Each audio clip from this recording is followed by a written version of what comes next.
देखिए बच्चे, सीबीएसई ने अपनी वेबसाइट पे ऑफिशियल ऑर्डर डाल दिया है। आप इसे डाउनलोड कर सकते हो। मैंने सीबीएसई की वेबसाइट से अभी अभी डाउनलोड करा है। आप इसे एक बार ध्यान से देख लीजिए कि इसमें क्या बताया गया है। अब आपकी सारी कन्फ्यूज़न दूर हो जाएगी एग्ज़ाम को लेकर, आपके रिजल्ट को लेकर, जो भी है यहाँ पे सीबीएसई ने क्लियर कर दिया है। देखिए सीबीएसई का यहाँ पे कहना है कि इसको सीबीएसई को विभिन्न जो राज्यों की गवर्नमेंट है, राज्यों की सरकार है, उसकी तरफ से बार बार रिक्वेस्ट की जा रही थी, ठीक है। और इसके बाद सीबीएसई ने ये फैसला लिया है। फैसला क्या लिया है, सब पॉइंट देखियो, कई सारे पॉइंट इसमें दिए हुए हैं, आपको एक एक करके बताते जाता हूँ। सबसे पहले कह रहे हैं जो एग्ज़ाम है क्लास 10th के लिए और क्लास 12th के लिए, जो कि जुलाई 1 से लेकर जुलाई 15 तक होने थे, वो कैंसिल कर दिए गए हैं, ठीक है। पहले मैं एक एक पॉइंट आपको समझाते हुए चलूंगा।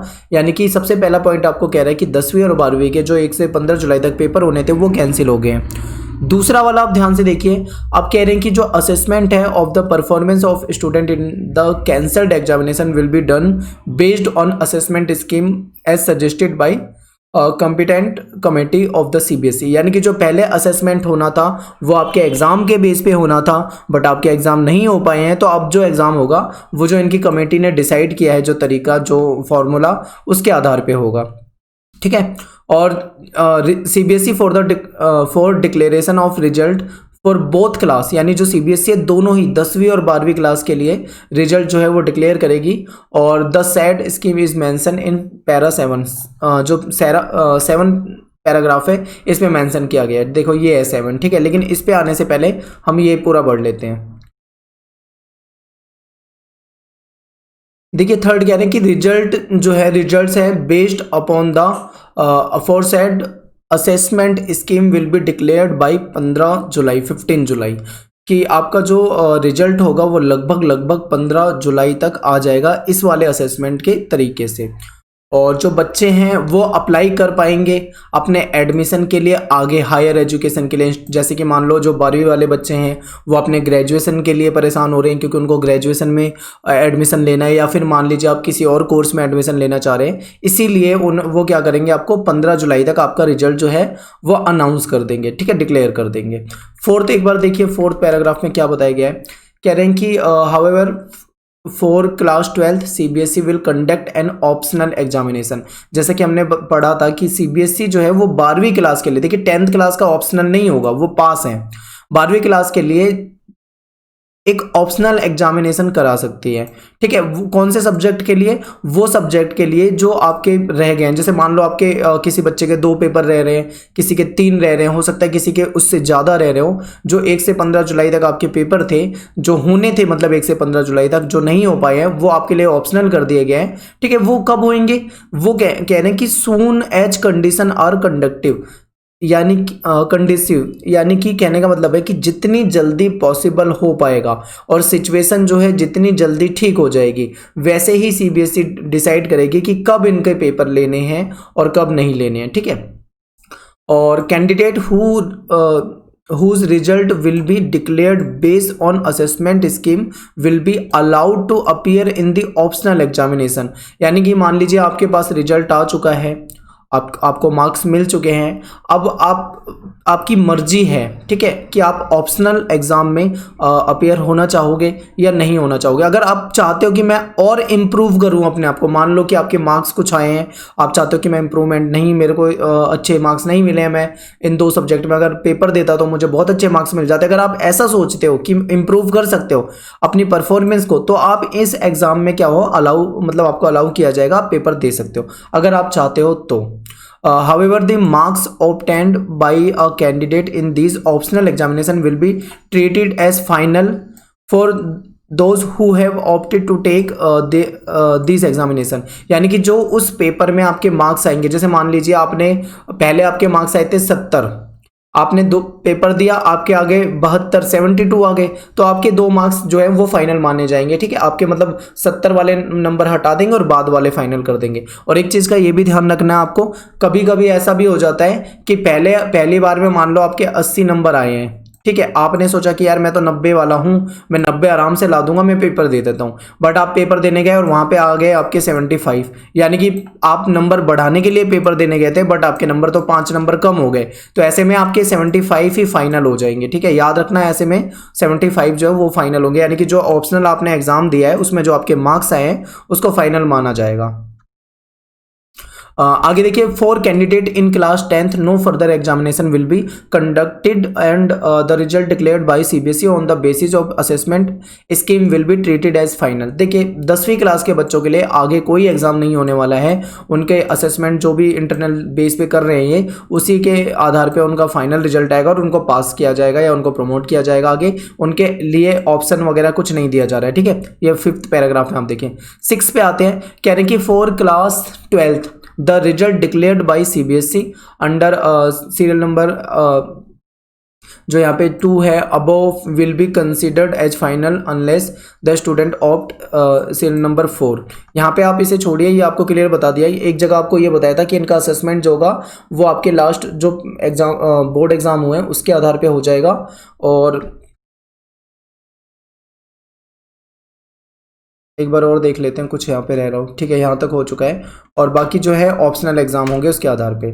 तो अब यहाँ पे देख लीजिए एक बार ध्यान से कि किस प्रकार से आपका असेसमेंट किया जाएगा, किस प्रकार से आपको पास किया जाएगा। यहाँ पे इन्होंने इन्फॉर्मेशन दे रखी है।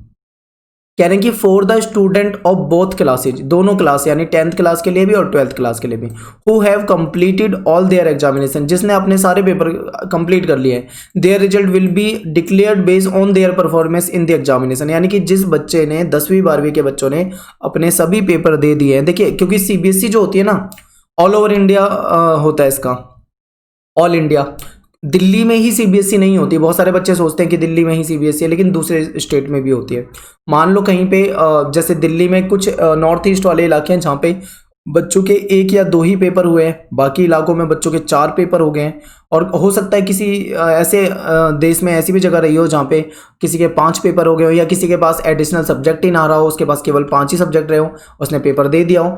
तो अगर ऐसा कोई है जिसके सारे पेपर हो चुके हैं तो उसका जो रिजल्ट बनेगा उसके एग्जाम के बेस पर ही, मतलब उसके एग्जामिनेशन उसकी कॉपी जो चेक हुई है उसी के बेस पर बन जाएगा। लेकिन for student who have appeared, लेकिन वो बच्चे जो जिन्होंने एग्जाम दिया appear in the examination in more than 3 subject, जिन्होंने केवल 3 या 3 से अधिक सब्जेक्ट दिए हैं। ठीक है, जिन्होंने 3 या 3 से ज़्यादा सब्जेक्ट दिए हैं, the average of the marks obtained in best 3।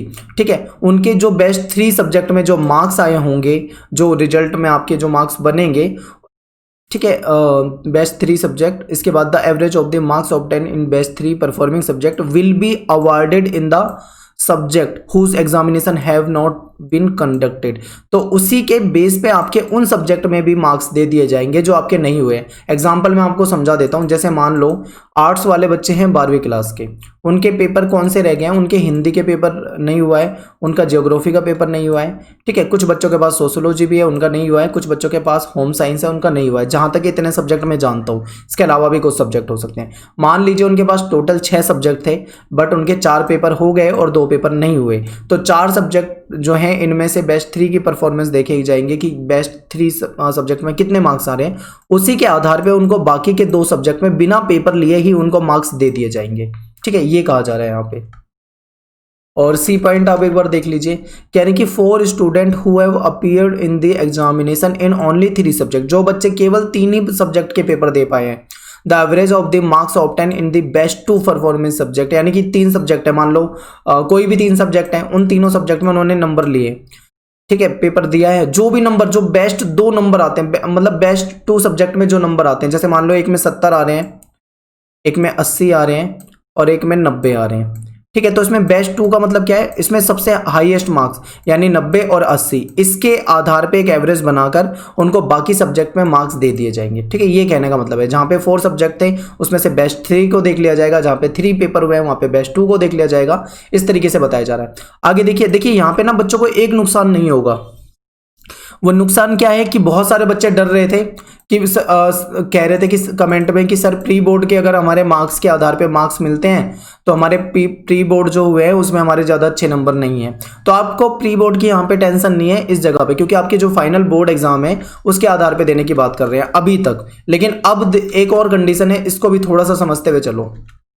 D point पढ़ो, ध्यान से देखो। कह रहे हैं कि there are very few student, बहुत ही कम बच्चे हैं क्लास 12th के जिन्होंने mainly from Delhi who have appeared in the examination in only 1 and 2 subject. बहुत सारे मतलब बहुत कम बच्चे हैं जिन्होंने केवल एक पेपर दिया है या केवल 2 पेपर दिया है। नॉर्थ ईस्ट दिल्ली में हो सकता है, ठीक है ऐसा।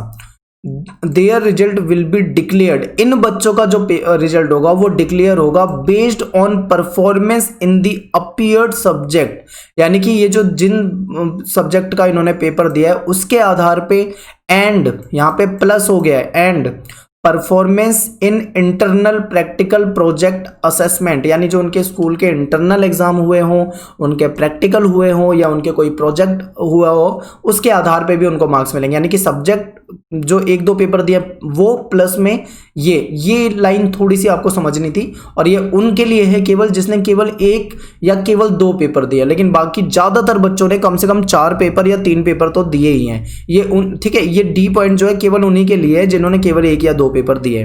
कह रहे हैं कि the student will also be allowed to appear in the optional examination, यानी कि इन बच्चों को भी मौका दिया जाएगा जो ऑप्शनल एग्जाम होंगे इनके, जो सीबीएसई करवाएगी बाद में कब, जब मतलब ये हालात ठीक हो जाएंगे by CBSE to improve their performance. कि आप मान लो अगर आप सेटिस्फाई नहीं होते हो, आपके जो भी मार्क्स मिलते हैं आपको लगता है कम है और आप चाहते हो भाई मेरे मार्क्स बढ़ें, तो उसके लिए फिर आपको ऑप्शनल एग्जाम में बैठने का मौका मिलेगा, आप अपने पेपर दे पाओगे और अपने मार्क्स जो हैं उसको इम्प्रूव कर सकते हो। If they desire to do, अगर मतलब आप चाहते हो ऐसा करना, result of these student will also be declared along with other student. ठीक है, इन बच्चों का रिजल्ट जो होगा वो भी दूसरे स्टूडेंट के साथ ही डिक्लेयर किया जाएगा, यानी कि 15 जुलाई तक जो ये कह रहे हैं इसी तारीख तक आपका रिजल्ट जो है वो लगभग डिक्लेयर कर दिया जाएगा। ठीक है, सभी का इनका कर दिया जाएगा। उसके बाद आपके अगर आप चाहोगे अपना इंप्रूव करना तो आप पेपर दे पाओगे। तो ये आपका पूरा ऑर्डर था, आप यहाँ से देख सकते हो, ये सीबीएसई की वेबसाइट पे अवेलेबल है। और एक बार ध्यान से पढ़ लेना, मैंने वैसे सारी चीज़ें तो पढ़ दी है पर कोई चीज़ ऐसी ना रह गई हो। एक बार फिर से मैंने इसमें नज़र मार लेता हूँ कहीं पे कुछ रह गया हो।